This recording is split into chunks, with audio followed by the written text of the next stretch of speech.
Kasi gusto niya makapag ng aeroplano. Ako bahala, papakausap ko sa'yo.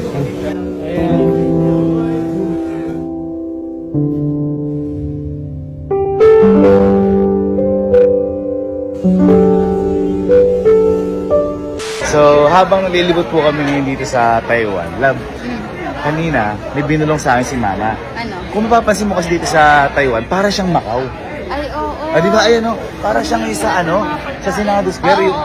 Kaya memorable po sa amin yung Macau kasi yun po yung unang bansa na napuntahan namin. At yung, di ba, makakasama ka dapat doon. Kaso si Elma walang passport ng mga time na yon.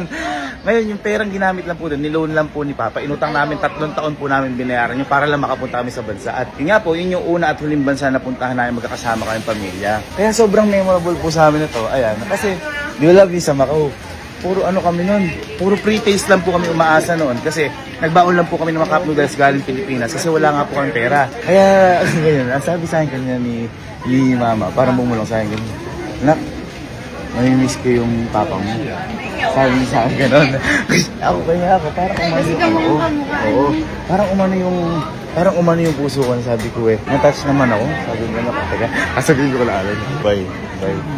May binubulungan niya na sa akin si Mama. May biglang din sabi, na-miss ko yung papa mo, parang Macau dito. Sabi niya.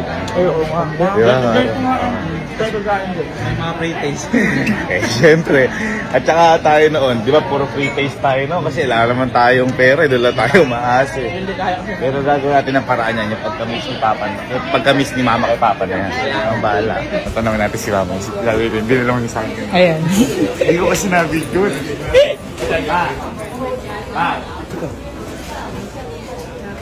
Ano binulong sa akin kanina? Kasi, Ano binulong sa akin kanina? kasi ang guest sa Macau. Oo. Naalala ko papa mo. O naalala mo yung pre-taste yung mga kinakailangan. Kasi yung kaya natin. Kada store eh. Gusto tayo din yun 3 taon po namin hinulugan yung loan na yun. Para makapunta lang kami ng ibang bansa.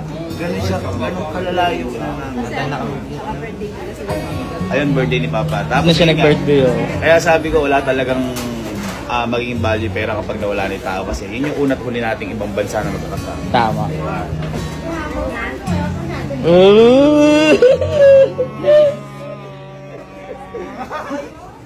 yung kasi ng papa mo hindi makasakay sa atin siya yung local tsaka international. Si Papa. Siya all. Ano? Ginawa na para makapag-birthday siya sa ibang bansa. Kasi gusto niya makapag ng aeroplano.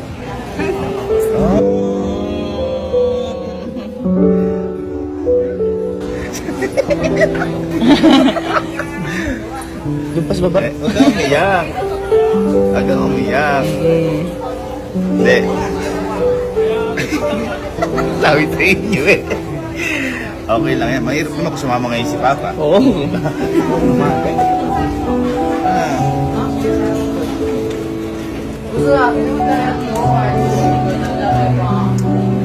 Tahanas kay. Tahanas kay. Gusto nga ng papa mo sa kanya. Actually, yung loan na yon sa sasakyan talaga namin yun. Oo. Iba yung naalala niyo pula natin sa sasakyan. Oo. Ngayon, papatapos na yung hulugan niyo sa sasakyan na yun. Ang ginawa ni Papa,